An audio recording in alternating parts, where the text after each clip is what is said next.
এই মুহূর্তে রাজ্য রাজনীতির সব থেকে বড় খবর, বিজেপি সাংসদ খগেন মুর্মুর স্ত্রী তৃণমূলে যোগ দিলেন। দলীয় পতাকা হাতে তুলে দিলেন ব্রাত্য বসু ও বীরবাহা। তো ফ্রেন্ডস, এই নিয়েই আপনাদের বিস্তারিতভাবে জানিয়ে দেব। অবশ্যই ভিডিওটি শেষ পর্যন্ত দেখবেন। তার আগে আপনাদের কাছে ছোট্ট একটি রিকোয়েস্ট করছি, আপনি যদি আমাদের এই চ্যানেলটিকে এখনো পর্যন্ত সাবস্ক্রাইব করে না থাকেন, তবে এইরকমই নতুন নতুন ভিডিও সবার আগে দেখার জন্য অবশ্যই সাবস্ক্রাইব করে নেবেন।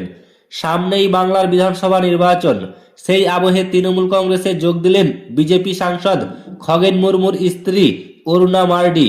বুধবার কলকাতা তৃণমূল কংগ্রেস ভবনে এই যোগদান হলো। রাজ্যের শিক্ষামন্ত্রী ব্রাত্য বসু ও বনমন্ত্রী বিনবাহা হাসদার উপস্থিতিতে এই যোগদান হয়। তৃণমূলের দলীয় পতাকা এই দিন হাতে তুলে নিলেন অরুণা। প্রসঙ্গত, মালদা উত্তর লোকসভা কেন্দ্রের বিজেপি সাংসদ খগেন মুর্মু। এই দিন দুপুরে তৃণমূল ভবনে উপস্থিত হন খগেন মুর্মুর প্রথম স্ত্রী অরুণা মার্ডি। মন্ত্রী ব্রাত্য বসু ও বীরবাহা হাসদার মাঝখানে বসেন তিনি। তৃণমূলের দলীয় পতাকা তার হাতে তুলে দিলেন রাজ্যের দুই মন্ত্রী। দলে যোগ দিয়ে তিনি বলেন, দিদির কাজ ভালো লাগে, সেই জন্য মমতা বন্দ্যোপাধ্যায় ও অভিষেক বন্দ্যোপাধ্যায়ের নেতৃত্বে তাদের কাজের জন্য আমি তৃণমূলে যোগ দিয়েছি। আমি এতদিন সিপিএম এর হয়ে কাজ করেছি, যদিও কোনো ফান্ড বা দায়িত্বে ছিলাম না। মহিলা সমিতির হয়ে কাজ করেছি, আবার বিজেপির হয়ে কাজ করেছি, আমিও কোনো জায়গা পাইনি। তিনি আরো বলেন, এসসি এসটি পিছিয়ে পড়া সম্প্রদায়ের মহিলারা যারা অবহেলিত, সুযোগ সুবিধা থেকে বঞ্চিত, তাদের জন্য আমি কাজ করতে চাই, সেই জন্য আমি এই দলে যোগ দিলাম।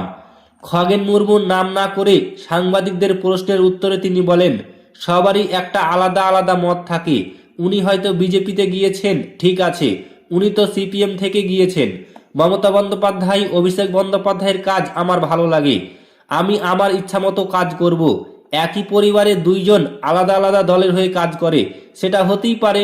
আমার সঙ্গে রাজনৈতিক মতের অমিল থাকতেই পারে, তার যদিও কখনো মনের ইচ্ছা হয় তাহলে খগেনও দল বদল করতে পারে, সেও তৃণমূল কংগ্রেসে যোগদান করতে পারে, এমনই জানিয়েছে তার স্ত্রী। তো ফ্রেন্ডস, এই ছিল বিগ ব্রেকিং নিউজ। ভিডিওটি ভালো লাগলে অতি অবশ্যই লাইক করবেন, শেয়ার করবেন এবং চ্যানেলটিকে সাবস্ক্রাইব করবেন।